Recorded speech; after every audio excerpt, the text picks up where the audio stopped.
part, j'ai fait 9 clubs, j'ai fait 7 pays différents.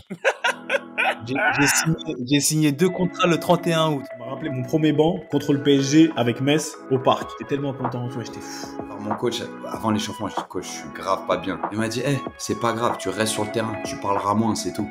Tu sors un super match. Ladies and gentlemen, bonjour à tous. Je m'appelle Sébastien Bassong, aka Baby Bass, et je vous souhaite la bienvenue dans Ballon, Main, Corps, l'émission de la génération 86, accompagné de mes frères depuis plus de 20 ans, de mes acolytes, de mes partenaires in crime, Ricardo Facci, aka Ricky Friandise, et de Quentin Westberg, aka Q, l'américain. Ballon Main Corps, c'est une réunion de famille hebdomadaire. L'émission qui t'ouvre chaque semaine les portes des secrets liés à notre passion commune, notre vision du football, notre ADN, nos expériences sur et en dehors du rectangle vert. Alors, si t'es intéressé à découvrir comment l'homme derrière le footballeur vit sa vie, quand le rideau s'ouvre et surtout quand il se ferme, les challenges qu'il rencontre, la manière de gérer le quotidien, les moments clés, les erreurs à ne pas faire, crois-moi, tu es au bon endroit. On a plein de choses à te raconter. J'espère que tu vas passer un super moment en notre compagnie. De toute manière, c'est parti. Ballon, main, corps. Let's go! Le ballon, les mains, le corps. D'accord? Ballon, main et corps. Contour à volonté. Salut à tous et bienvenue dans un nouvel épisode de Ballon, Main, Corps. BMC, la réunion de famille hebdomadaire. Comme d'habitude, vous connaissez, ça bouge pas. On est là, ça bougera pas. Ricky Friandise, Q l'américain, c'est comment les frères? Fidèle au poste. On est là, mon gars. On Toujours. est là comme jamais. Ça va ou quoi? Oh, ça va, hein? Ça va. On sait un de ces jours, un de ces lundis où on court tous. On a l'habitude, hein? Mais on est fidèle au poste. C'est comment du côté de Chartres? Ça va, écoute. Hein. Là, du coup, c'est plus du côté de Rambouillet. Bon, j'ai repris l'entraînement aujourd'hui. Bon, la blessure, pas totalement rétablie au niveau de la cheville, mais bon, on essaye de jouer dessus, de faire avec parce que on a un match important ce week-end. D'autant plus que le match a été avancé à vendredi pour nous contre le Racing. Donc, va falloir être prêt pour ce match parce que c'est un match capital pour nous. Donc, on est là, on essaye de. Là, je te cache pas que ça boitille un peu, mais on serre les dents. On serre les dents. Ah, Donc, ça va. mais est-ce que une petite question comme ça, hein, parce que maintenant je fais l'ancien parce que je suis retraité. Mais est-ce que vraiment dans l'absolu tu penses que c'est la bonne chose à faire de forcer? Est-ce que tu seras en fait, ma question c'est est-ce que tu seras assez fit pour pouvoir apporter ce que tu es censé apporter? Parce qu'il y a un niveau, tu vois ce que je veux dire? Il y a un niveau où c'est Ouais, mieux, on bien peut sûr, bien pas. sûr. Mm. Non, mais justement, là, je suis vraiment, on va dire, en période d'essai. Là, je suis en train de voir si Réflexion. tu vois, si je suis vraiment, on va pas dire à 100% de mes capacités, mais au moins à 80%, 90%, si je peux faire tous les mouvements possibles, tout ça. Là, ça va, là, on est lundi. Voilà, on enregistre le lundi, nous. Ouais. Et ouais, on va voir pendant la semaine comment ça se présente. Après, oui, je vais pas forcer. Tous Je vais les matins, tu pas. te réveilles, première pensée pour la cheville. Tu touches la cheville par terre. On Ouais, connaît ça. Tu sais, connais, c'est tu te un réveilles, sciatique, tu dis, la cheville, j'espère que c'est 10 heures de sommeil, je me lève, j'ai plus mal. Ah, j'ai encore un peu tu mal. es sur la pointe des pieds, tout ça, commences à faire des petits pas chassés dans la maison, là, dans le couloir, tu fais des pas chassés, tu vois. Fais de la Bon, là, c'est proprioception à même la à maison. 36 ans, on le fait encore. Fais de la proprioception sur tes escaliers, tout. Ouais, exactement, tu connais ça. Donc, non, on essaye voilà, de se rétablir. C'est vrai que moi, ça me frustre un peu parce que, de toute façon, vous connaissez l'animal, hein. J'aime pas être sur le flanc. J'aime bien m'entraîner, j'aime bien jouer. Donc, on verra comment ça va se profiler dans les prochains jours. Mais c'est clair que je vais pas forcer. Si je vois que c'est pas possible, je vais pas me mettre en difficulté, moi, mais aussi l'équipe. Donc, on verra dans les prochains jours. C'est ça, toi, t'es vraiment, on est tous team, on est tous un mec d'équipe, mais toi, en plus, toi, c'est le collectif, Le team player. le team player par excellence. Mais ça dit quoi du Mhm. côté d'ATL, la team, je vois des photos, il y a que des abdos dehors, tout ça sur les réseaux. Oh, mon frère, tu m'as me fait me sentir mal. J'ai vu que des tablettes de chocolat là-bas. En plus, c'est marrant, il y a les mecs où, tu sais, il y a une photo, boum, et il y a les mecs, ils étaient prêts. Il y en a un ou deux, ils tapent une pause, pas possible, tu sais, c'était un rendez-vous, tu sais, voilà, un petit ego trip. Ah, les mecs bossent, hein, sincèrement, on a les résultats, je te dis pas qu'on mérite, parce que moi, vous savez ce que je vous dis par rapport à la philosophie de jeu et par rapport aux certitudes qu'on peut avoir, tu vois, ou en tout cas, comme moi, je valide ce genre de football. On a gagné dans le derby avec Charlotte, il y avait 3-0 à la mi-temps, un petit 18 ans qui met 2 passes D, un but, super mentalité. Non, 2 buts, une passe D. Tu sais, ça vient valider le travail, la bonne mentalité, tu vois, et puis tu sais, c'est sain, c'est super sain ce qui se passe, donc c'est euh, c'est faire en sorte que ça dure, faire en sorte que ça s'améliore, qu'on acquiert encore plus de certitude. Donc ouais, on est dans le plaisir collectif, tu vois ce que je veux dire. Il y a mon rendement personnel, il est du néant quand ça vient au jour de match, ou en tout cas aux 90 minutes de match. Mais pour tout le reste, je suis super content de mon rôle. J'apporte comme je peux apporter. Voilà, chacun son rôle à des stades différents dans la saison. Et puis aussi, la vérité, c'est que franchement, j'ai kiffé la connexion Benjnivet, Ricky Fati. J'ai l'impression que c'était, tu sais, il y a énormément de similitudes, tu vois. Tu sais, avec quelques années d'écart, c'était un truc de ouf. Les gars, ils vont golfer ensemble. C'est incroyable. Ils ont échangé les numéros. Bon, c'était un gros kiff, tu vois. C'était un gros kiff. Et voilà. Mais tu vois, même, tu sais, quand j'y repense et tous les retours qu'on a eu, qu'on a eu par rapport à ce podcast avec Benjnivet, tu vois, c'est, comment dire, on n'a pas besoin de validation extérieure, mais quand tu l'entends parler de résilience, de passion, d'entourage, d'hygiène de vie, on se dit quand même, tu sais, il y a un socle commun, tu vois, il y a un socle commun et ça fait plaisir. Et avant de battre le fer pendant qu'il est chaud, et franchement, je suis obligé de vous parler d'une petite anecdote. Un pote, Brian Bergogneau, qu'on connaît tous, tu vois, ex-phénomène numéro 10 de l'Olympique lyonnais des grandes années en jeune, et ensuite qui a percé dans l'équipe première un petit peu en même temps qu'Athème et Karim Benzema, et qui a ensuite que j'ai croisé à Tours, mais qui est vraiment un super mec, qui est maintenant coach sur les vestiges d'Evian Tonon Gaillard à Evian Tonon Genève, en N2 aussi. Ricky, pas dans ta poule, mais voilà. Tu sais, Ricky, quand tu as parlé du Harvard du football, tu sais, le Clairefontaine étant le Harvard du football, il m'a écrit, il m'a dit, bah, si vous étiez à Harvard, moi, j'étais à Low Yale. J'ai kiffé. Il était à Low Yale. Et moi, Parce qu'il est formé à Lyon. À l'OL, Ouais. Yale est Low Yale. À Low Yale. D'accord. À Low Parce que moi, je Yale. ne sais pas cette université-là. Ah ouais, j'allais dire, C'est où mais ça? quand même, C'est en Suisse, en Allemagne, c'est quoi cette université-là? J'ai dit, tu Elle sais est pas quoi? Yale? Ouais, bien j'ai vu. hésité à Non, c'est parler. Je me suis dit, peut-être que je vais passer pour un teubé, je sais pas c'est quoi Loyal. Donc c'est mieux qu'il parle pas, c'est bon. Non, t'as capté. Moi aussi, T'as hein, capté. À l'écrit, bien sûr que ça rend mieux. Je dis, le mec, tu vois, c'est à son image. Tu vois, le gars, c'est un cerveau. Et c'est pour ça que le voir coach et le voir dans un beau projet comme Evian Tonon Genève, voilà, que des bonnes ondes, d'une petite c'est vrai, dédicace à hein. mon gars. Il a totalement raison parce que autant nous, en préfo, on était le fleuron, le Harvard, mais tout ce qui était Lyon à l'époque, début des années 2000, Rennes, Auxerre, un peu sur le déclin, mais tu avais toujours des Dans centres qui leur étaient style, ouais. vraiment référencés en France et Lyon faisait partie. Donc forcément, ouais, c'était le Yale du Non, football on lui français, hein. accorde, hein, franchement. T'avais des Stanford, t'avais tout ça, mais non, Lyon, c'était Solide. costaud à l'époque. Et en plus, Très présent. c'est grave parce que en fait, c'est dans la suite logique. Quand on a fait le QI, tu vois, on a eu beaucoup de retours sur le QI.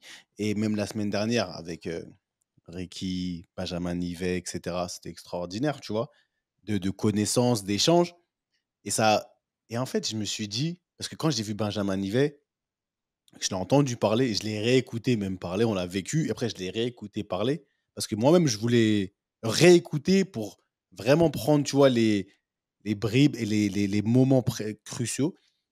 Et Benjamin Nivet, bon, pour ceux qui ne nous ont pas écoutés, qui ne nous ont pas allé écouter, Allez, écoutez. franchement, allez écouter, ça en vaut le détour. Mais j'ai un peu l'impression, et ça m'amène au sujet du jour, que il a eu un début, enfin, comme il l'a dit, il a joué pendant un certain temps, tu vois, de 18 à 24, etc. Il a joué, mais comme il le dit, sa carrière vraiment, elle a débuté, elle a son nom, il s'est fait bah, à partir de, allez, il a dit quoi, 28-30 ans, c'est ça? 28 ans, ouais. 28 ans, 28 ouais. ans, tu vois. Et j'ai envie de mettre ce modèle de carrière avec le sujet du jour en parallèle. Est-ce qu'on ne peut pas l'associer ou l'assimiler à un peu comme un joueur, tu vois, qui arrive qui n'a pas fait de centre de formation, qui arrive dans un cursus amateur qui passe en pro. Et en fait, c'est pas la même chose, hein. Il était en pro. Non, ce que je veux dire, vous allez comprendre le parallèle. Je veux qu'on parle Parce qu'il y a il y a deux types de professionnels. Il y a ceux qui ont fait le parcours comme nous. Alors nous, on est vraiment des produits du produit du produit. Commencé en club amateur, on est passé par un centre de pré-formation. Après, on est passé en centre de formation. On a joué en CFA. Après, on a de la CFA, on est passé chez les pros. Tu vois, on a fait tous les temps de passage. Et après, tu as l'autre modèle. Tu as l'autre modèle de ceux qui n'ont pas fait tout ça et qui sont arrivés sur le tard, qui sont arrivés très très tard en professionnel. Et je voulais savoir en fait comment vous analysiez ces deux profils et quels sont les points qui sont positifs et négatifs aux deux. Mais surtout, tu vois, cette différence, parce que pour moi, ça ne crée pas les mêmes joueurs. Ça ne crée pas les mêmes joueurs, les mêmes professionnels. Pour moi, c'est mon avis. Hein, ça crée pas. C'est encore chez moi, ça? Mhm. Vraiment. MI5, tout le temps. MI5, New York unité C'est grave. spéciale, London unité spéciale, la sirène. Et donc, ça crée pas tu vois, les mêmes joueurs. Et je voudrais qu'on, toujours sur la lancée du QI, la lancée, tu vois, de cette blueprint qu'on a par rapport au QI du football, on m'a dit que notre podcast, c'est un podcast de puristes. Tu vois ce que je veux dire? Donc, j'aimerais qu'on puisse analyser que vous-même par rapport à vous et que vous vous comparez à ceux avec qui vous avez joué peut-être, qui eux sont venus du monde amateur directement. Tu vois, qu'on débatte un peu sur ça. J'espère que j'ai été clair. En tout cas, c'est parti. La parole est à vous, messieurs. Feu, c'est parti. Let's go. Ouais, je Allez, vais me oup, allez, oup, lancer. allez, oup. Allez, hop. Ouais, je vais poser le truc. Je remonte la balle. Euh, ouais, après, on l'a souvent dit hein, dans nos épisodes. Nous, on a eu la chance d'avoir un parcours, on va dire, pas plein de succès, mais on va dire une carrière ou un début de carrière assez linéaire. Moi, pour ma part, faire Clairefontaine, être admis en centre à 16 ans, j'ai connu les U16, après les U18 à l'époque. Ensuite, c'était la CFA, et puis après, naturellement, je suis arrivé en pro. Et encore, c'était à 18-19 ans, donc voilà, j'ai pas été précoce, j'ai pas été non plus voilà, en retard sur mes temps de passage. On va dire, voilà, j'ai vraiment eu la carrière linéaire adéquate. Après, bon, là, les choix de carrière ont fait voilà, on bouge, on va jouer à l'étranger, tout ça, mais c'est vraiment intéressant comme sujet parce que c'est vrai que je suis d'accord avec toi hein, quand tu dis que ça crée deux types de joueurs différents. Carrément deux types de joueurs différents. De toute façon, on va en parler plus en détail par la suite, mais moi, je pense que c'est bien d'avoir ces deux types de joueurs parce que ça te permet d'amener une variété au football, une variété différente au football. Et ça permet aussi, même aux joueurs des niveaux inférieurs, d'y croire et de travailler aussi. Et voilà, d'être comme ils sont. Parce qu'à la fin, voilà, tu es le produit de ton environnement, tu es vraiment le produit de ce que tu es. Bah, si on commence à se lancer tout de suite, moi je pense à un joueur comme Savanier par exemple, qui n'a pas forcément connu de centre, Mais qui qui? est T'as dit resté chez qui? lui, TJ Savanier, Ok. Ouais, tu connais? ouais, de nom. Ouais, bah, il est formé. Enfin, je sais pas même s'il a fait un centre de formation. Il faut que je regarde, mais il Je a crois beaucoup joué dans Montpellier. les. Je crois Montpellier. Ensuite, il est parti à Arles, ensuite Nîmes, et il est revenu à Montpellier. Mais c'est un mec D'accord, donc lui, il était en qui centre, a mais voilà, jamais quitté le cocon familial, qui a toujours voilà, habité à Montpellier, a c'est priori. un chemin plus tortueux. Ouais, c'est vrai, lui, c'est encore un cas particulier parce que lui, c'est vraiment quelqu'un qui s'est dit, moi, je reste dans ma zone. Je bouge pas, je veux rester dans mon endroit. Lui, tu sais, c'est un mec qui est issu de la communauté gitane. Donc voilà, très axé famille, très vraiment, il voulait rester chez lui. Donc voilà, et ça a créé un joueur à forte identité, très talentueux et qui ne semble pas être c'est un comble, hein, mais je pense qu'on va en parler. Il n'a pas été déformé par la formation en fait. Le mec, il est resté brut. Tu le vois dans ses prises de balle, tu le vois dans son jeu très naturel. Quand il faut frapper, même 30 mètres, il frappe. S'il faut tenter des choses, il tente des choses. Il n'est pas vraiment dans un cadre tactique prédéfini ou dans une sorte d'école. Et c'est des joueurs aussi qui sont excitants à voir jouer. Tu sais, moi, on m'a souvent dit, hein. Moi, on m'a toujours dit, ouais, Ricky, t'es trop bien formé. T'es trop bien formé, t'es trop Clairefontaine, tu penses Trop trop. propre. Hein. Des fois, il faut être plus de fantaisie, tout ça. Et c'est ça qui fait, je pense, la différence entre ceux qui sont formés et ceux qui n'ont pas connu de cette formation. Après, bon, on en reparlera, mais je trouve ça quand même plaisant de voir des joueurs qui se sont fait, tu vois, à l'étage en dessous, qui ont connu un peu la galère, qui arrivent à trouver une reconnaissance au haut niveau, même sur le tard. Je n'ai pas encore en tête, mais je pense qu'il y aura plein d'exemples qu'on va citer. Ah, mon gars, des Vous, qu'est-ce que t'en exemples, penses? Ah, je- il y en a énormément. ok. Et en plus, moi, je les ai vus de mes propres yeux, surtout après mon passage à l'USNAC. Quand je suis moi-même dans un temps de passage différent, aller en national, que première journée de championnat, on joue Cherbourg, il y a Edouard Mendy dans les buts. Deuxième journée de championnat, il me semble qu'on joue à Boulogne-sur-Mer, il y a N'Golo Kanté. Trois ou quatrième journée de championnat, on joue Metz, il y a Diafra Sakho, Sadio Mané. C'est que des mecs qui ont joué en première ligue, qui ont eu des transferts qui ont dépassé la dizaine de millions d'euros, voire bien plus. C'est des trucs où ça vient valider un petit peu ce qu'on dit, quand bien même on n'en est pas du tout les fruits de ce cursus-là, c'est qu'il n'y a pas de bon cursus. Il n'y a que la découverte d'une identité et un chemin qui te convient. Ce que je veux dire par là, c'est que dans notre cursus élitiste, quand tu sors de Clairefontaine, on te met sur l'autoroute de la réussite. Et on en a parlé précédemment dans plusieurs épisodes. Et c'est surtout quand on a fait référence à la carrière de Fofana, il me semble. Ouais. Mhm. Il l'a dit dans son interview, quand il est sorti de Clairefontaine et qu'il n'avait pas de club, on s'est dit, mais c'est quoi cet échec? T'étais à Clairefontaine. Oh, normalement, tu vas dans les meilleurs centres de formation. Normalement, t'es presque déjà pro. Voilà l'attente qui se place autour de toi et dans ton cercle familial et dans ton cercle un peu plus élargi d'amis, même d'ex-coéquipiers, de coéquipiers. Donc, en fait, tu as cette espèce de pression avec ce cursus qu'on a adopté nous. On a la chance d'en être sorti. Mais même nous, dans notre cursus, on a choisi, je dirais Strasbourg. Je ne sais pas si vous, si c'était un choix vraiment réfléchi, mais Metz, Strasbourg et Troyes encore plus, c'est pas les plus grandes références en termes de centre de formation. Comme tu disais, à notre époque, c'était Rennes, on va dire Monaco, les un peu, tu vois, les grands noms, les Harvard, les Princeton, tu vois, la Ivy Ouais. League des centres de formation. Cambridge. Cambridge. Et tu sais, un peu les top 5. Nous, on a choisi, tu vois, les centres qui allaient un petit peu dans la roue. Moi, je sais que pour moi, quand il a fallu choisir, j'avais des touches avec Monaco à l'époque. J'étais au PSG quand je suis arrivé au centre de formation, mais ça ne me convenait pas vraiment, en fait.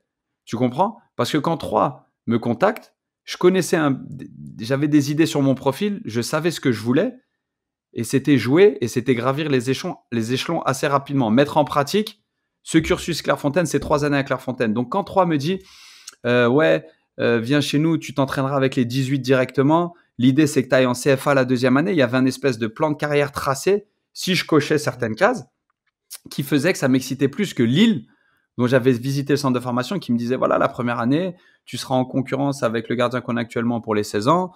Ensuite, la deuxième année, vous vous montrez tous les deux en 18 ans parce que vous êtes tous les deux sur un contrat. Tu vois ce que je veux dire? C'était un truc où il fallait choisir les étapes. Et nous-mêmes, au sein de nos parcours élitistes, il a fallu choisir, emprunter certaines voies. Tac, on avance dans le temps. En national, en Ligue 2, tu as des mecs qui ont un parcours, et même en Ligue 1 assez rapidement, tu as des mecs qui ont un parcours qui est encore complètement différent. Des mecs qui vont au lycée dans leur ville, qui jouent dans les meilleurs clubs amateurs français, mais qui restent des clubs amateurs, qui viennent se frotter à tous les week-ends, ils viennent jouer contre, typiquement, Rennes, Strasbourg, Metz, Auxerre, Lyon, Monaco en 16, enfin maintenant, ce qui est U17 nationaux, en U19 nationaux. Et c'est leur plateforme pour se faire remarquer et pour s'accrocher au train en marche, en fait. Tu vois? Et ces mecs-là, quand ils arrivent, leur qualité, c'est quoi? Je pense qu'on les a tous vus, c'est la fraîcheur. C'est des mecs, ils n'ont pas les codes du centre de formation. Ils ne sont pas usés, entre guillemets, comme nous, on peut l'être, à savoir, nous, on sait trop bien ce que c'est, t'arrives, tu sais exactement quoi mettre dans tes affaires. Quand tu arrives au centre de formation de Strasbourg ou Metz le premier jour, tu as tes codes.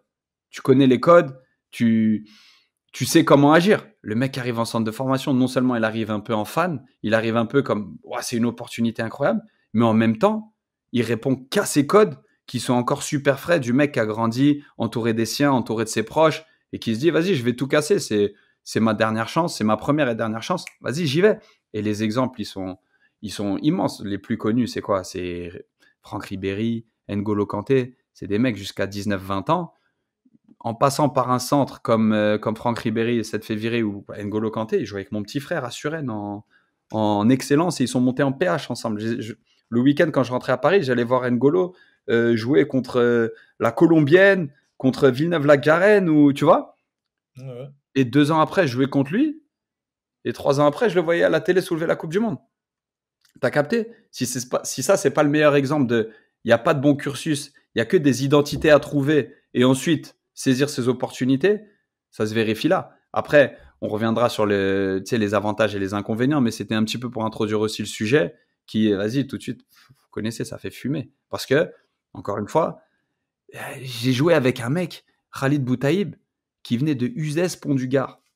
Les gars, vous connaissez pas, c'est vers Arles. Enfin voilà, ils ont eu la chance de monter en national avec une bande de potes de CFA, tout ça. Le mec, il jouait bien en national, il s'est fait remarquer à l'USNAC. Il a été super fort, il a été au Gazélec Ajaccio, il a été à Strasbourg, Malatya Sport, Coupe du Monde, il marque contre l'Espagne en 2018, titulaire en Coupe du Monde avec le Maroc.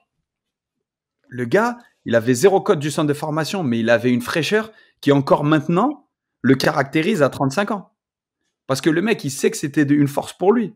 Ce côté, je fais les efforts. Ce côté, j'ai un profil différent. Ce côté qu'on nous reproche souvent à nous. Et ça, ce que tu disais, Ricky, on nous a souvent dit, vous êtes trop propre. Des fois, faut être un petit peu plus charbon. Faut être un petit peu plus, dans le résultat, dans le combat, vas-y, retrousse les manches, tu vois. Et Ça.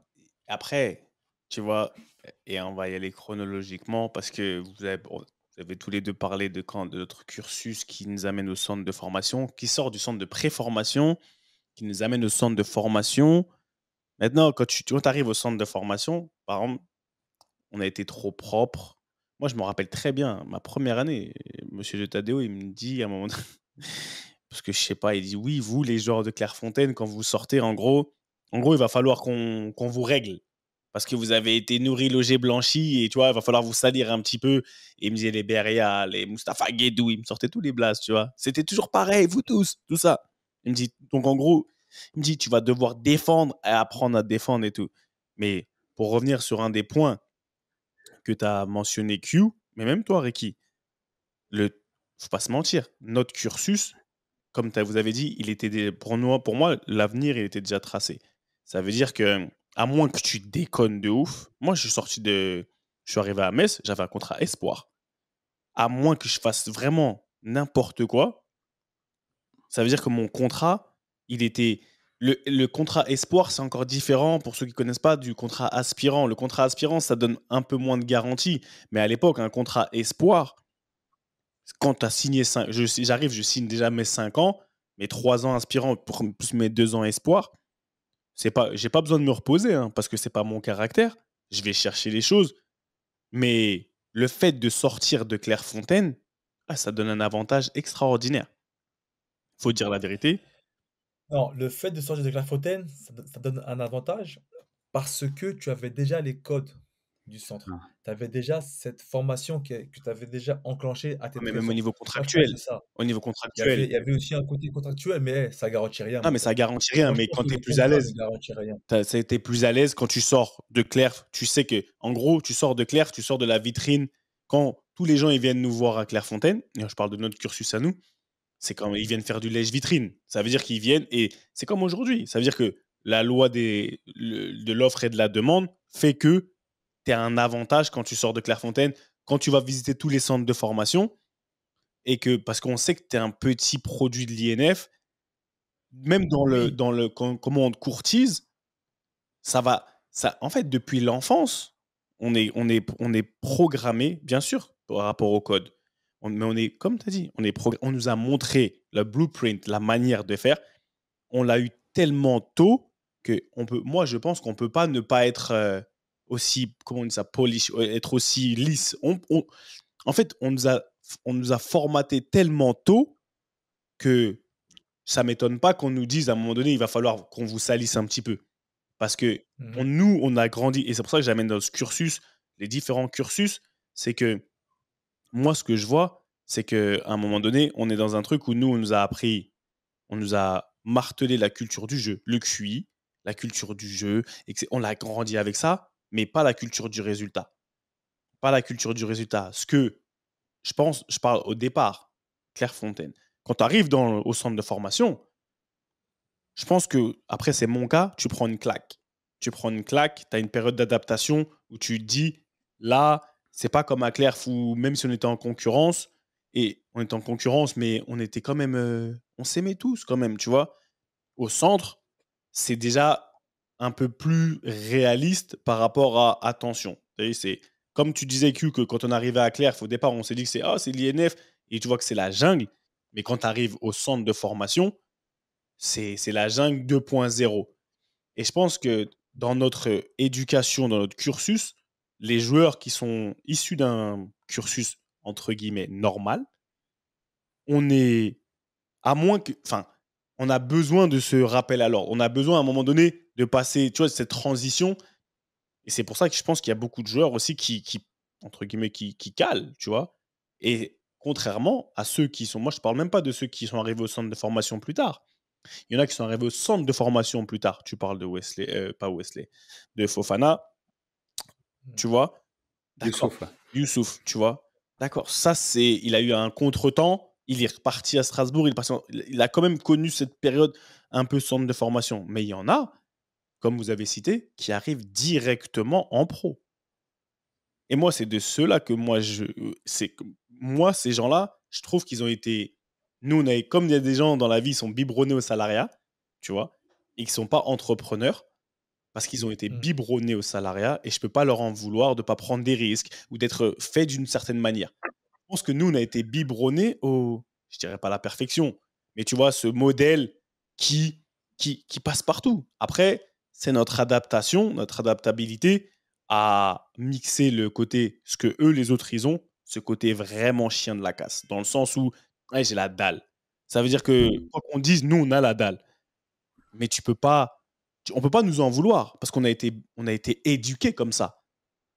Mais tu vois ce que je veux dire un peu? Je trouve qu'il y a une différence, même dans le...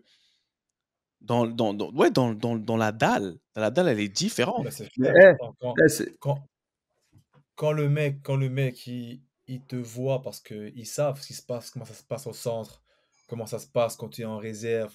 Comme que tu disais, le mec qui joue dans le club amateur, qui va jouer contre la réserve de Rennes ou la réserve de Strasbourg, qui voit les jeunes arriver avec leur dernier survêt, les sponsors, tout ça. Moi, je l'ai vu.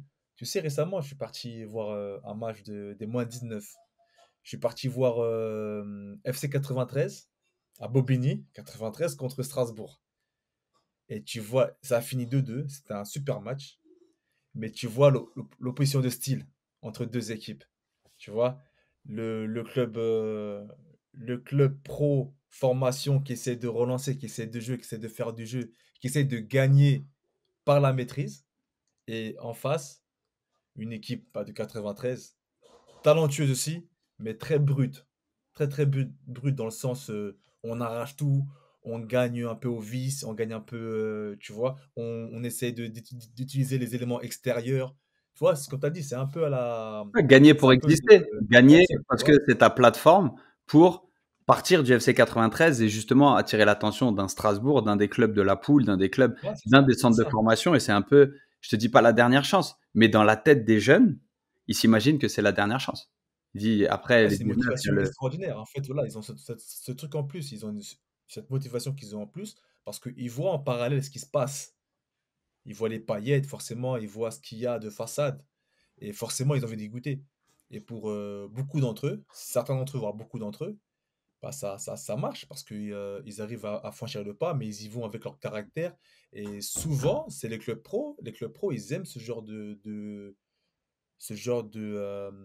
joueurs aussi. Ils aiment ce genre de caractéristiques. Et c'est ce qu'ils cherchent aussi.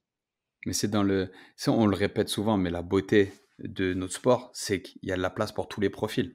Et c'est un des Ouais. seuls sports comme ça. C'est-à-dire que si tu fais 1m80 et que tu veux jouer au basket, il y en a un comme toi qui peut être sur le parquet et tu as intérêt d'avoir des qualités extraordinaires.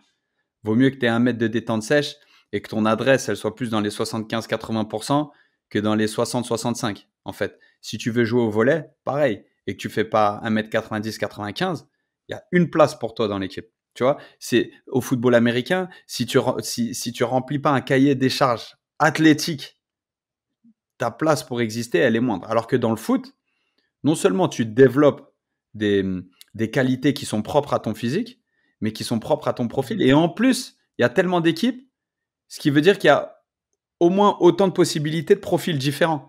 Ce qui fait que il y a la place pour tout le monde et que ton heure peut arriver même assez tardivement tant que tu joues, tant que tu es, comment dire, exposé à un certain niveau. Et même ce que je dis, ça peut être faux parce que N'Golo Kanté jouait en PH, en excellence et en PH en région parisienne jusqu'à ses 19 ans.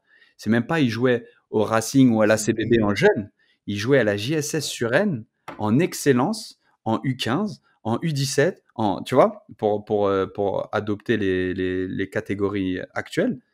Mais même lui a réussi à faire son trou comme ça, en étant remarqué, en saisissant sa chance au bon moment. Pourquoi? Parce que ça se trouve, par rapport à sa personnalité, il avait besoin de grandir dans son environnement familial. Il était peut-être plus épanoui, ce qui fait que quand il allait à Boulogne et qu'on l'a mis sur un terrain de CFA2 et l'année d'après en national, ben en fait, il était prêt, il était mature pour exploser. Quand des fois, et on les a vus et à Clerf et dans nos centres de formation respectifs, tu avais des mecs qui avaient d'énormes qualités sur le terrain, tu arrivais à le sentir avec parcimonie, mais que au quotidien, ils n'étaient pas à leur place. Parce qu'à l'école, ils n'avaient pas l'encadrement qu'il fallait. Et du coup, les directeurs ou quoi, ils étaient sur leur dos beaucoup plus pour l'école que pour le foot, qu'ils avaient des blessures, que physiquement, ils étaient en retard ou trop en avance. Donc, du coup, ils abusaient du trait ou ils le subissaient trop. Il y a tellement de cas de figure qui font que ton identité et ton profil a un parcours et a un chapitre 1, un chapitre 2, un chapitre 3 différent en fonction de chaque enfant. Et même nous en tant qu'adultes. Moi, j'étais comme on dit ici, un late bloomer. Moi, j'ai commencé très tôt dans les effectifs pro. Mon premier match en pro arrive relativement tôt. Mais ma première année en tant que titulaire est arrivée relativement tard. À 23, 24 ans, c'est quand même très tard par rapport au cursus qu'on a eu. Après, tu vois, c'est marrant que tu dis ça parce que maintenant que tu as tout énuméré, il y a un joueur qui m'a pop-up dans la tête, c'est Mathieu Valbuena. Il est arrivé au centre de Bordeaux, il n'était pas prêt pour la formation, justement.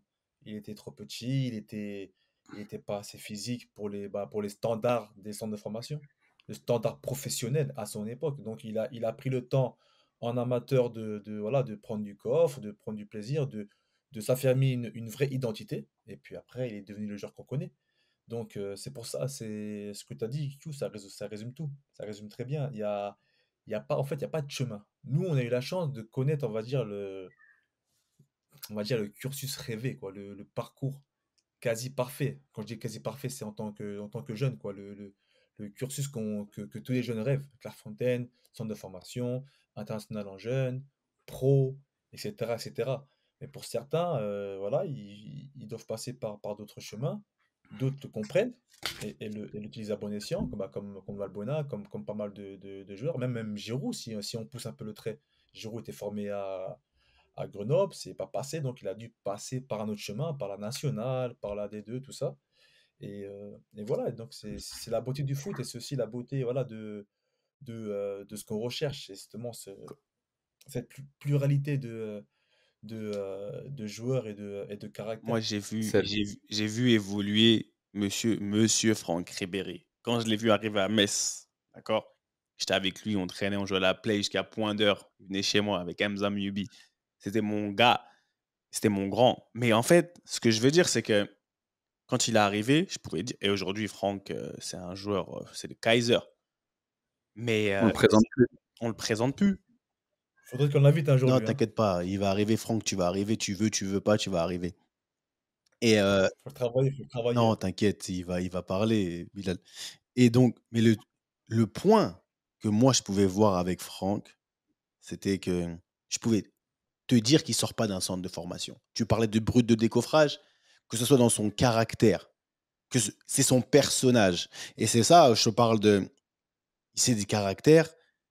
Il s'est formé pendant tout ce temps-là une personnalité. Après, ça fait partie de lui intrinsèquement, je pense aussi, Mais je pense que son cursus, même dans ses dribbles, tu vois, même dans ses dribbles, même dans sa manière de provoquer, dans la confiance qu'il avait en lui, tu vois que c'est, entre guillemets, pas conventionnel. Parce que si on peut appeler d'un truc conventionnel, moi j'étais là, je me rappelle des fois, on était chez moi, moi j'étais encore en CFA, je m'entraînais avec eux, des fois ils me disaient, demain, ils allaient au parc. Ils me disaient, demain, je vais, regarde ce que, gros, il me dit, gros, regarde gros, ce que je vais faire demain à Bernard Mendy. Regarde ce que je vais lui faire. Mais en fait, il dit, regarde, il me montrait le geste qu'il allait faire, et le lendemain, je regardais les jours de foot, j'étais comme un fou. Et ça veut dire que quelqu'un qui passe par un cursus classique, centre de formation, etc., il n'a pas cette insouciance-là. Ça veut dire que il était, quand je te dis, brut de décoffrage, même dans ses dribbles. Oui, s'il pouvait. On se disait, il ressemblait à un taureau, le boy. Un taureau.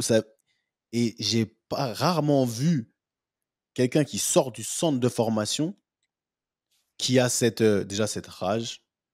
Après, qui a cette rage, mais qui avait cette insouciance slash ce bordel. C'était un bordel. Ouais, C'est pas c'était de la fraîcheur. En fait, fraîcheur. Oh, C'est Franck pas Ribéry, à organisé. ses débuts, et même il encore avait pendant super longtemps, c'est la fraîcheur qui le caractérisait. Tu vois ce que tu me dis, c'est mortel ce que tu partages.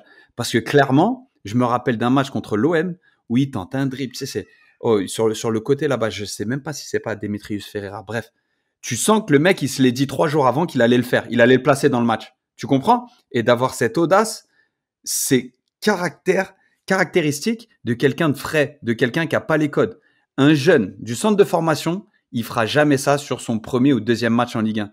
Il va arriver, il va donner, il va demander en profondeur, il va s'entrer dans le dos de la défense, il va répondre, il va manger la ligne, il va répondre à tous les codes qu'on veut bien te donner et tous ces standards qu'on te dit qui sont nécessaires pour réussir. Et à un moment donné, c'est ça la beauté du truc. C'est qu'il en faut de la fraîcheur, il en faut de la spontanéité, il faut être instinctif, il faut réagir un petit peu à ton idée, faire ressortir ton identité de footballeur. La force de Franck Ribéry, c'est la fraîcheur, c'est être instinctif, c'est être technique. Mon pote, il a trop raison d'avoir fait ça et c'est mortel que tu partages ça avec nous, Seb. Et en fait, tu vois, quand je vois les. Et je voyais souvent parce que moi, je veux vraiment insister sur les parcours où. Pas ceux qui sont arrivés qui ont loupé une certaine étape, où c'est pas passé. Après, ils sont revenus quand même avant d'arriver en pro. Parce que ce qui compte aujourd'hui, c'est ceux. Parce que nous, on a eu des parcours, voilà, plutôt rêvés, entre guillemets. Mais il y en a même qui ont eu le même parcours que nous, qui étaient, comme tu as dit, plus forts, entre guillemets, plus en vogue à une époque. Mais ce parcours-là, ça l'a quand même pas réussi. Quand même pas réussi, ça veut dire que, et quand tu les vois, et tu vois ceux qui viennent sur le tard, et je vais te dire les Steve Savidan, tu vois, ils ont des points communs. Quand je regarde Steve Savidan, tu vois, les frappes qu'il mettait, La les spontanéité. Il spontanéité, était frais aussi. c'est ciseaux qu'il mettait. tu vois, les frappes, les reprises qu'il mettait, ça venait, pour ceux qui connaissent pas, désolé à les regarder, c'est quand même, c'est quelque chose. Et c'est quand je les vois tous ceux qui sont arrivés avec Made in Fresh. Tu me parles d'Adil Rami, par exemple. Et c'est l'un des seuls où je veux l'arriver qui est défenseur. Parce qu'après, je vais parler des postes. C'est pas la même chose. Qui est défenseur. Mais le mec là, quoi qu'on dise, on aime, on n'aime pas. Tu parles de fraîcheur, Q, mais tu vois que le mec n'est pas. En fait, avoir travaillé, etc., ils ont un regain d'énergie, d'une jeunesse. Nous, on est arrivé, on est quand même. Ça fait combien de temps après Clairefontaine, etc., t'es pas lessivé, t'es jeune, mais dans le système, t'es déjà quand même bien usé. T'es déjà bien usé et c'est eux, ils ont une fraîcheur d'esprit et c'est pour ça que je pense qu'à un moment donné, ça a plu énormément aux clubs professionnels. Je te parle équipe première qui ont eu besoin parce que voilà, il faut un peu de gens qui sortent un peu des codes. Et c'est ces gens-là qui font des carrières après extraordinaires pour moi. Parce que quand je les regarde, même Adil Rami, extraordinaire sa carrière. Attention, hein, il n'a pas des masses qui arrivent à percer. C'est vraiment, on va dire, des contes de fées, des fairy tales, tu vois. Tu vois, même aussi un peu comme Yacine Bamou aussi, qui a joué longtemps à Evry, en amateur, tout ça. On connaît son histoire de boutique du PSG, tout ça. Qui arrive à percer en pro, à jouer à Nantes, à être très performant, qui a joué très longtemps à haut niveau. Mais après, c'est compliqué parce que il faut aussi le dire, malgré tout, c'est que le monde pro, ça requiert quand même une certaine, on va dire constance et aussi une certaine, pas éducation, mais une certaine rigueur C'est professionnelle. là où je Et voulais je vous pense que amener maintenant. c'est La compliqué. En fait, il différence. y a un peu une balance des deux qu'il faut nuancer, qu'il ne faut pas négliger. Après, oui, il faut la fraîcheur, mais il faut. Après, quand on fait le parallèle entre eux tous, entre Valbuena, Ribéry, Rami, tout ça, ils ont ramené une fraîcheur indéniable. Je me rappelle, Rami, quand il est arrivé à Lille, on disait, c'est quoi ce défenseur? Le mec, il driblait dans la défense, coste comme ça, il accélérait, des transversales de 45 Une mètres qui passaient. insouciance. On sentait qu'il y avait une insouciance. Il sentait que le mec, il était totalement content d'être là. Ribéry, c'est pareil. Ribéry, il avait pleinement conscience de la chance qu'il avait. Et c'est ça, en fait, qui faisait leur force. Tu vois, Valbuena, pareil, comment il jouait. Ça se voit qu'il s'amusait sur le terrain. Il tombait, il roulait comme ça. Lui, il n'y avait pas de caméra pour lui. C'est vraiment un kiff. Donc, en fait, c'est ça qu'on aimait. Mais après, je pense qu'ils ont su, contrairement à d'autres, ajouter après cette forme de. Bon, Ribéry, ça reste à voir jusqu'à présent, mais à ramener ce sort de professionnalisme dans le football.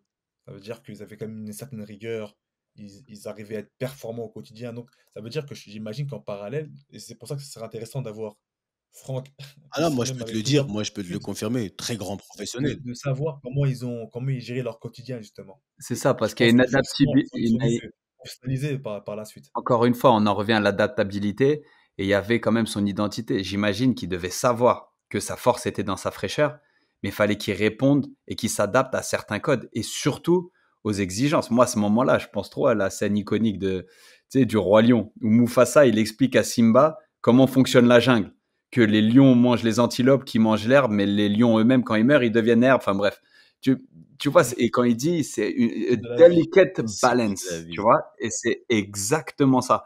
Tu vois, c'est un truc où tu arrives avec ta force, mais il faut que toi aussi tu t'adaptes. Ce qui nous a été une force d'avoir tous ces codes et ce disque dur, comme tu as dit, bien rempli, limite un peu trop rempli. À la sortie de Clerf, on avait vu tellement de choses, on nous avait enseigné tellement de choses, on avait vécu tellement de choses que des fois, tu arrives, c'était un atout. Il y avait des choses que tu faisais naturellement et où tu sortais du lot, mais il y a aussi une sorte d'épuisement. Ce qui a été notre force et ce qu'on revendique dans notre parcours, à savoir ces années INF, ça a été un poids pour certains de nos collègues de promo.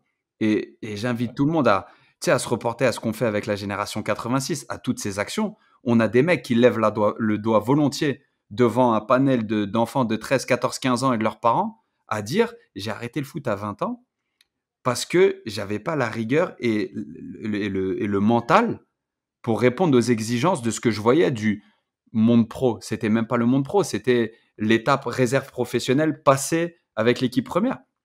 T'as des mecs qui le font volontiers. T'as des mecs qui disent aussi volontiers. Moi, pendant 10 ans, je voulais pas vous parler ou j'étais frustré de moi-même pas avoir percé en pro. Je me cherchais des excuses. Donc, c'est un truc où ce cursus un peu rêvé, ce cursus un peu doré, c'est aussi la malédiction c'est une malédiction pour certains. It's a gift and a curse. Tu vois, c'est une bénédiction et une malédiction parce que ça a été un poids super lourd à porter. Quand tu es sur cette espèce de cursus un peu rêvé, oh, on en a parlé aussi. Tu deviens vite chef de famille. Il y a énormément d'attentes. Tous les jours, les gens te demandent comment ça va le foot. Et quand t'es pas gardé dans un centre, ou même plus tard en pro, quand t'es pas signé dans ton club, et que tout le monde te demande, tu sais, gentiment, comment ça va le foot, t'as pas envie de, t'as pas envie de t'étaler, t'as pas envie de déballer. Et tu vis avec cette espèce de responsabilité, de pression, qui fait que quand ça t'amène un socle et des fondations solides pour certains dans un certain contexte, pour d'autres, c'est une hantise en fait. Et pour d'autres, ça les crame. Après, je pense sincèrement que comme on est tous différents, même en ayant reçu, c'est comme si tu vas me dire, on est des frères, je sais pas, on a tous, on est issus du même père, de la même mère, mais on a quand même des vies différentes. Tu vois ce que je veux dire? C'est pas parce qu'on est issus pareil, du même endroit, qu'on va avoir le même résultat. Maintenant, je pense que, comme tu l'as bien dit, il y en a qui ont été bah, cramés. Cramés parce qu'ils n'avaient pas la capacité de passer toutes ces étapes malgré ce cursus soi-disant rêvé, qui est pour moi pas forcément une bénédiction, forcément, en fonction de qui tu es Et c'est ça que je veux faire comprendre, enfin, entre guillemets, faire comprendre aux gens. Et après, il y a pour moi, il y a une histoire de poste. Ricky, tu as parlé de que c'est un peu un fairy tale, ceux qui arrivent, tu vois. Mais proportionnellement parlant, il y en a. On voit que ceux qui sont plus haut niveau, beaucoup, on les voit beaucoup, on parle beaucoup d'eux. Mais je pense que proportionnellement parlant, il y en a beaucoup qui passent cette étape. Mais moi, je voudrais vraiment savoir, et j'aimerais bien me faire ces petites recherches, s'il n'y a pas plus de joueurs offensifs que défensifs dans ce sens-là, tu vois. Parce que cette fraîcheur dont tu parles, dont on parle, dès qu'il y en a besoin, rares sont les fois, après arrêtez-moi, peut-être que enfin c'est pas que je me trompe, j'ai pas la réponse, mais rares sont les fois où je vois trop de défenseurs latéraux, défenseurs centraux, tu vois, je pense que c'est beaucoup des joueurs offensifs qui font la différence, qui ramènent cette fraîcheur-là pour les postes défensifs. Ouais, quand t'es bien réglé, tu vois, t'es bien dans le cursus, c'est plus guise de sécurité que le folklore qu'on peut avoir de manière offensive. Et après, les joueurs, et c'est ça, je voulais vous demander, vous avez joué, Quentin, toi, tu as joué avec beaucoup, et moi, j'ai joué avec Franck, mais avec certains aussi d'autres. Est-ce que la limite, et je le pense vraiment, parce que j'ai joué avec un joueur en Angleterre, c'est celui qui m'a choqué, Cameron Jerome, tu vois. J'ai joué avec Cameron Ouais. Jerome, il n'a pas fait de centre de formation. Et je peux te le dire direct. Il a joué en première ligue, il a joué, tu vois, il a fait, je ne sais pas combien de matchs. Mais rien que dans un centre en retrait plat du pied, je peux te dire qu'il n'a pas fait de formation. Tu vois ce que je veux dire? Non, mais je rigole. En gros, il avait les boîtes à chaussures, quoi. Non, mais tu sens que, et lui-même, il me l'a dit, il m'a dit, ouais, moi, j'ai pas appris ça, tu vois, j'ai appris sur le tard. Et il a utilisé d'autres qualités pour mettre en avant son professionnalisme. Il a appris à faire des appels, mais c'est pour ça que je reviens à ce QI, c'est cette technique pure, cette technique, tu vois, par exemple, le contact de la balle, etc. Ces genres de trucs qui s'apprennent au final dans le cursus par la répétition, la répétition, la répétition. Je pense que ça donne deux types de joueurs différents, même au niveau technique. La Les technique, 10 000 heures. tu vois, Ça a grave du sens ce que tu dis, les 10 000 heures. Quand tu es au City ou avec tes potes et que tu dribbles tout le temps, tu développes des qualités de percussion. Et comme tu dis, c'est des trucs que tu utilises au plus haut niveau.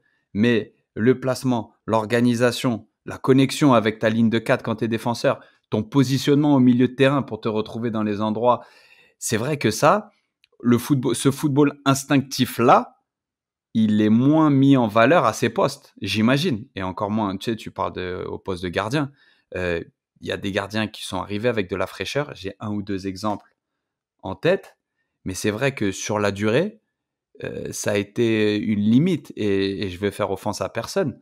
Mais un Ali Amada, c'est vrai que ce qui a été sa fraîcheur très très rapidement a été sa limite presque tout aussi rapidement. Tu comprends? À un poste qui exige quand même des fondamentaux relativement importants.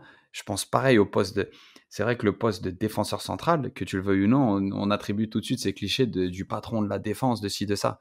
Mais il y a une importance dans le vestiaire et sur l'organisation de l'équipe qui n'a pas d'égal non plus quand tu joues en def central. Milieu de terrain, c'est la connexion entre les attaquants et les défenseurs. Il y a un rôle de métronome qui, dans la rue, qui, à l'école, qui, même dans le monde amateur où tu as un petit peu moins de structure et un poil moins généralement de savoir-faire, tu pêches un petit peu plus et tu le ressens assez rapidement. Tactiquement, c'est un peu vulgaire de dire ça et je veux surtout pas enlever de l'espoir à tous les gens qui jouent à ces postes. Tu comprends, et qui nous écoutent et qui ont l'impression d'être un tout petit peu en retard. C'est juste que ton adaptabilité, il y a de fortes chances qu'il faut qu'elle soit encore plus importante quand on te donne cette chance dans le milieu professionnel, comparé aux mecs qui percutent, aux mecs qui courent et qui frappent, aux mecs qui sont dans l'instinct, aux mecs qui sont, tu sais, un peu qui viennent valider le produit fini. Tu vois? C'est-à-dire que nous, à nos postes, la différence entre trouver une passe entre les lignes pour un gardien sous pression ou un dégagement loin devant, eh ben en fait, elle se ressent à la fin de l'action. Elle se ressent 4-5 fois dans l'année quand tu as fatigué une équipe. Alors que la course, taper le ballon au fond, quelque part, tu viens valider un produit fini. Et c'est vrai que peut-être pour ça, ta fraîcheur peut encore te faire exister quand à d'autres postes, il y a une certaine maîtrise qu'il faut avoir. T'as tout dit. Tu tout Ah, dit. franchement, Après, parce que en plus, le mec offensif, c'est le pari surtout. C'est le rare poste où tu peux prends pas de risque. faire un pari. Il y a pas de risque parce que voilà, ça pète, c'est tout bénef, ça marche pas, c'est pas grave, on remplace. C'est les joueurs qui sont le plus souvent remplacés pendant un match. On remplace rarement des centraux pendant un match. Les défenseurs, c'est gage de garantie. Et cette garantie, tu l'acquiers avec l'expérience. Et l'expérience, en général, hein, tu l'acquiers quand tu es en centre ou quand tu es en équipe de jeunes, tout ça, et quand tu fais des matchs au plus haut niveau. Et quand tu es jeune, le haut niveau, c'est la réserve pro, c'est les U19 nationaux. Donc forcément, c'est ce que les clubs recherchent. Ils veulent des garanties à ces postes-là. Mais après, devant, voilà, c'est le pari, c'est le petit jeune qui peut péter, il y a le potentiel qu'on décèle.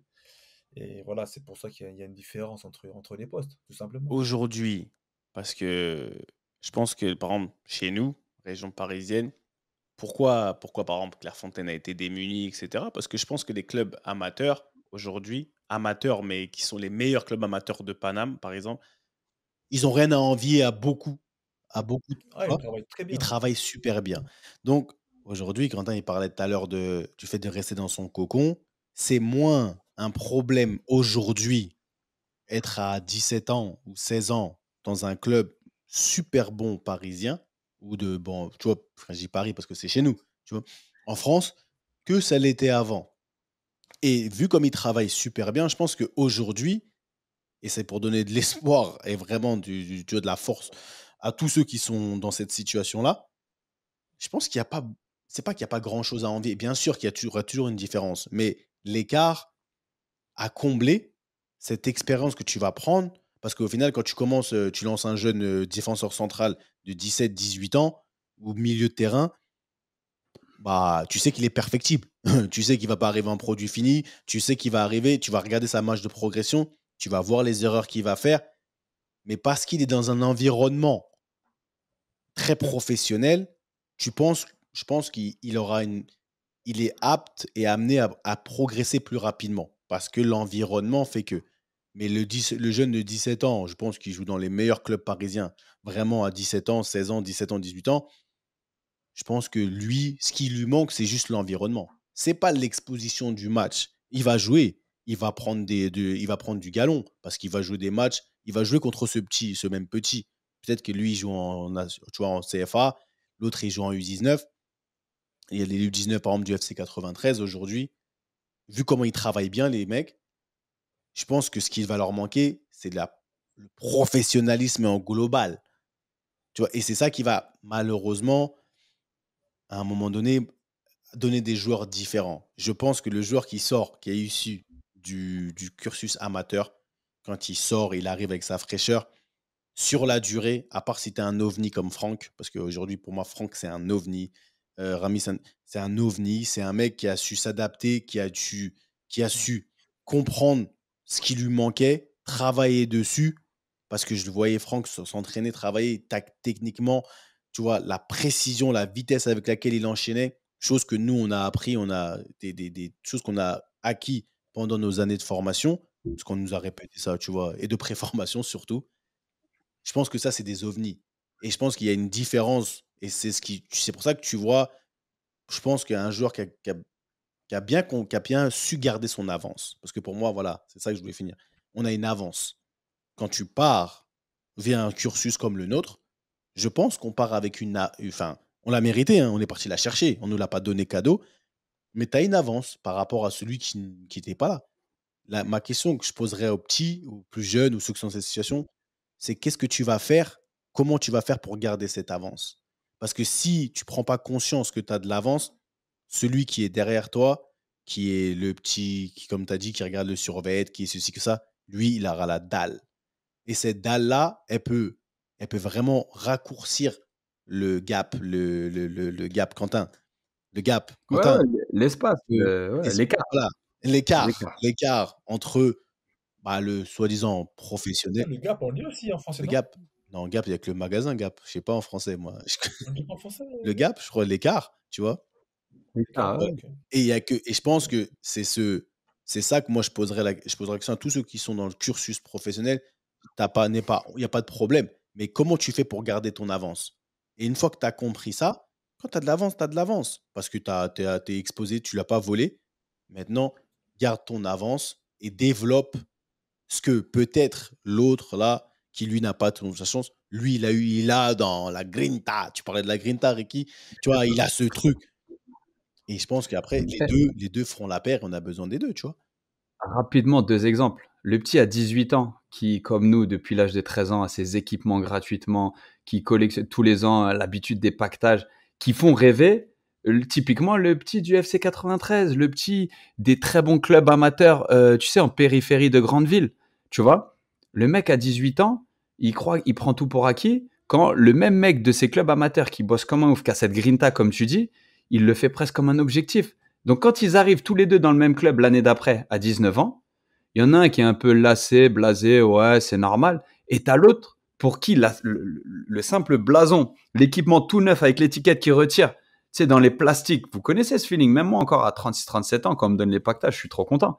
Mais c'est un truc, ça lui donne une force supplémentaire. Tu vois, ce côté fraîcheur, cette avance que tu crois avoir un petit peu naturellement, que on croit que c'est quelque chose d'acquis quand tu es un petit peu dans le milieu depuis longtemps. Hey, à un moment donné, fais gaffe parce que ce qui te saoule toi, ça peut donner de la force à un petit. Et j'en veux pour exemple, pour terminer rapidement. Seb, tu parlais des clubs qui bossaient bien, les clubs amateurs. Tu sais, il me semblait avoir vu, en Gambardella, en Gambardella, en U19, Carquefou et Pau étaient en quart de finale. Carquefou et Pau. Et Pau a battu Lyon. Je viens de checker là. Pau est en demi-finale. Donc, ça serait pas faire justice au club qui a une équipe en Ligue 2, mais on s'entend bien. Pau, j'imagine qu'ils n'ont pas les structures d'un club professionnel quand il s'agit de centres de formation, de labellisation et tout et tout. Tu vois, je pense que c'est un club qui est en train de bosser, qui est en train de combler un retard, qui est en train d'essayer de rattraper par le bas les résultats de l'équipe première. Mais Pau est en demi-finale de Gambardella. Carquefou, qui a eu un temps, à un moment donné, j'ai joué contre Carquefou en national, qui doit être maintenant en N2 ou en N3, mais qui a toujours été un club de la région de Nantes qui bosse super bien. Ils étaient en quart de finale de Gambardella. Ils ont sorti des centres de formation, tu vois, des équipes où il y a toute une philosophie. Mais ça, Q, si je peux me permettre, bon, c'est un détail, hein, mais si je peux un peu corriger, ça dénote un second problème maintenant du centre. Tu sais, comme il le dit, notre cher Kiki, le grand Kiki même, le football, il a changé, frère. Le football a trop changé. Tu sais, à l'époque où les centres de formation prenaient des joueurs à 16 ans, voire 17 ans, minimum, enfin, grand maximum 15 ans, maintenant, c'est pour eux tout à fait normal de récupérer des joueurs à 13 ans, à 14 ans. Tu vois, ils font des ANS, ils les prennent très rapidement maintenant. C'est pour ça que beaucoup de jeunes partent en centre très tôt. Et justement, c'est le gros souci qu'on a dans la formation française, c'est que ils se blasent très vite. Les petits se blasent très vite. Et on a eu une histoire, tu sais, avec les G86, on est parti à Bobigny. On a eu une histoire. Il y a un petit qui joue en N2 maintenant au C93, qui vient de Bobigny, qui a maintenant 20-22 ans, qui est parti au centre de formation à Nice. Un crack de malade, et ce qui paraît super fort, un ailier talentueux. Il part à Nice à 13 ans. Il s'entraîne des fois, enfin pas avec les pros, mais avec la réserve. Vira l'avait à l'œil à l'époque, tout ça, donc c'était cool. Le petit, au bout d'un an, burn-out. C'est-à-dire que le mec, il est arrivé à 14-15 ans, il est arrivé à faire un burn-out. Et le petit, il a pris ses affaires, il a fugué du centre pour, bon, je me permets de dire son histoire, hein, mais c'est pour faire un témoignage. Il a pris ses affaires, il est remonté à Paris, tout seul, par ses propres moyens. Il a arrêté le foot pendant 2 ans. Plus de football. C'est ouf. Après, justement, le fait de revenir dans son cocon, son environnement, voilà, ça a fait qu'il a retrouvé goût au foot et là, il recommence tout doucement à revenir. Et bah, là, maintenant, il est en N2 avec FC 93. Apparemment, ça se passe très bien, bah, vu qu'ils sont premiers de leur groupe. Et il a de nouveau des clubs qui s'intéressent à lui, professionnels. Donc, par moment, des fois, le timing n'est pas bon. Et c'est pour ça, quand je parle de Carquefou et de Pau, c'est souvent, malheureusement, des jeunes qui quittent les centres de formation. J'imagine que pour Carquefou, c'est des jeunes de Nantes, voire de Rennes, qui ont été recalés ou même virés dès leurs 15 ans, 16 ans. Il disait qu'il Et y avait ils se retrouvent dans un petit il y a les, club pour se refaire la cerise, refaire un peu, tu vois, se remettre bien et être performant de nouveau et reprendre goût au foot. je sais qu'il y a le fils de Ronan Lechrome qui était au centre de formation de Nantes, qui joue à Carquefou. Et il y a un ou deux autres fils d'eux qui jouent à Carquefou. C'était Ouais. marrant, il y avait un petit article que j'avais vu tourner via Ronan, tu vois, mais je sais pas si c'est Mm. un des enfants de Darocha ou tu sais, une des figures nantaises du début des années 2000, des fins des Ouais, années c'est possible. 90. Daroche, mais Daroche, il habite à Carquefou, donc Yes. c'est possible. Ouais. Et donc voilà, c'est ça en fait. Et et c'est aussi que tu remarques, pour terminer, que maintenant dans les équipes de jeunes, en équipe de France, Il a tu glissé vois de son pour plus en terminer. plus de jeunes. Ah les gars, non, pour conclure, parce que c'est vrai que c'est un super Il a débat. sorti, ça y est. Pour conclure, Non, mais c'est vrai que dans les équipes de France de jeunes, on voit de plus en plus de joueurs qui, justement, issus de ces clubs-là.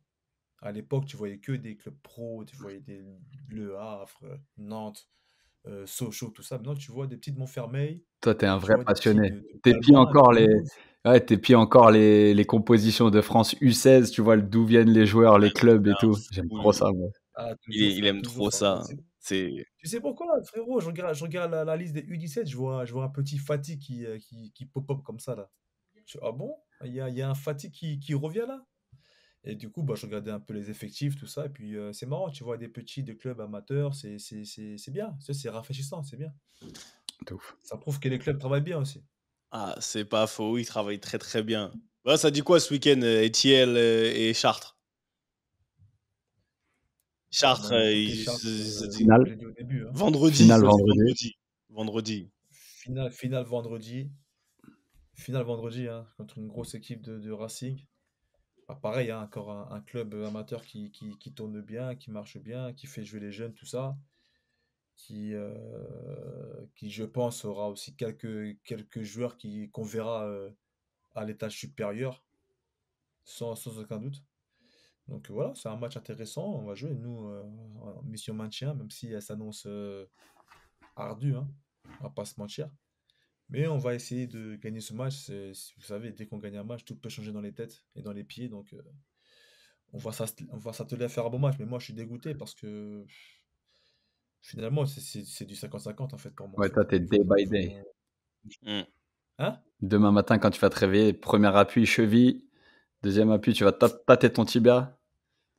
C'est On les ça, connaît, ça va ceux-là. être. On verra demain matin. Etiel, ATL, Portland ce week-end. On prépare une nouvelle semaine dans une espèce de sérénité de 7 points en 3 matchs avec des certitudes, mais avec assez d'expérience pour savoir que c'est trop frais. Tu vois ce que je veux dire? C'est trouver ce juste équilibre entre, tu vois, garder encore une fois, la fraîcheur, c'est l'euphorie, mais en même temps, tout de suite mettre derrière le match et se focaliser sur nous, sur nos principes, nos valeurs qui font quand même notre force et qu'on a su remarquer et s'appuyer depuis le début. Donc grateful once more.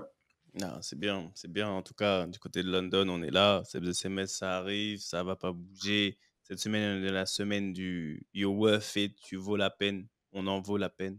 C'est le message que j'ai envie de passer aux gens. Peu importe ce qu'il en est, peu importe ce que tu fais, je pense que tu en vaux la peine. et j'ai juste envie de donner un peu de motivation aux gens. Donc, c'est de ça qu'on va parler cette semaine. Et voilà, je voulais remercier aussi le FC, parce on les a beaucoup cités, tu as vu, le FC 93, parce qu'on est passé chez vous. Et c'était une superbe journée. Pour ceux qui n'ont pas pu venir, en tout cas, on essaiera de vous donner un peu un petit résumé de ce qui s'est passé sur les réseaux, parce que c'était vraiment bien. On a vraiment kiffé. Et voilà, donc merci à la source.io pour les moyens mis à disposition, techniques, visuels, audio, tout ce que vous voulez. Et on vous dit vraiment merci beaucoup. On revient très bien, très vite, parce que je sais que les gens ils ont kiffé avec notre première invité. Vous inquiétez pas, on revient avec du lourd. La génération 86 aussi, suivez les réseaux, s'il vous plaît. Donnez de la force, c'est important. Et on revient avec la G86. Je peux pas trop m'avancer, mais très très rapidement. Parce que comme il a dit notre Ricky Friandise, il faut battre le fer quand il est chaud. D'accord? C'est pas ça, Ricky? Mais il faut pas qu'il fasse trop froid, Ricky, hein, sur la prochaine action. Hein. Ouais, parce qu'il faut pas qu'il pleuve non plus. Il a bien plu à Bobigny, mais Baptême du franchement, feu de Ricardo Fati. le message est passé. Le message est C'est le plus passé. important. En tout cas, c'était avec plaisir qu'on vous a donné cette émission.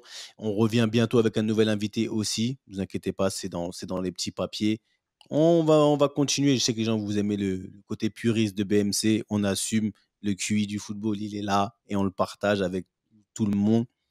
Et comme disait notre illustre surveillant, entraîneur des gardiens, et Coco, Monsieur Fati, basket par cas, allez hop, vous tournez, c'était ballon main corps. Merci à vous, à la semaine prochaine. Beaucoup d'amour, on est ensemble, ça bouge pas.